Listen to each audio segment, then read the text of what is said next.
Forget the cherry tree. Forget the halo. George Washington wasn't carved from marble.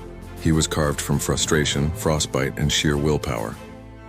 The real Washington was a man who got angry, made mistakes, and still somehow dragged a half-starved army across the finish line of independence. He didn't win because of perfect strategy. He won because he flat out refused to lose.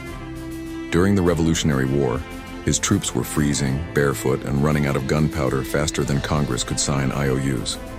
Washington spent most of the war begging for supplies and praying his men wouldn't mutiny. At Valley Forge, they didn't have shoes.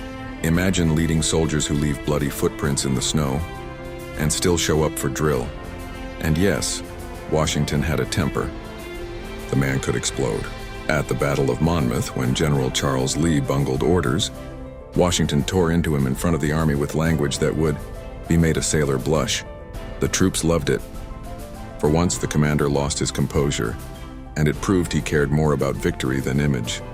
Myth says he was calm and emotionless. Reality? He was a pressure cooker in boots. He controlled it most of the time, but when it came out, it was volcanic. He also nearly quit, twice.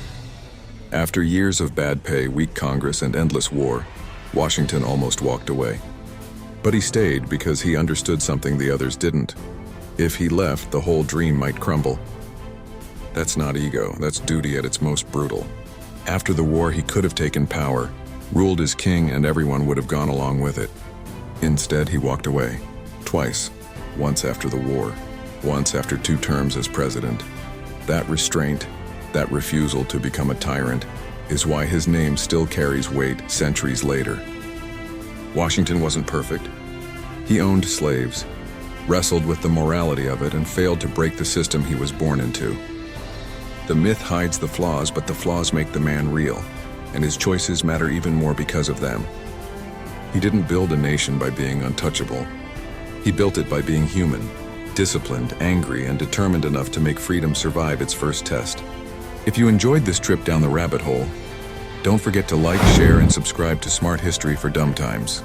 And if you feel like fueling more historical deep dives, the link to buy me a coffee is in my bio.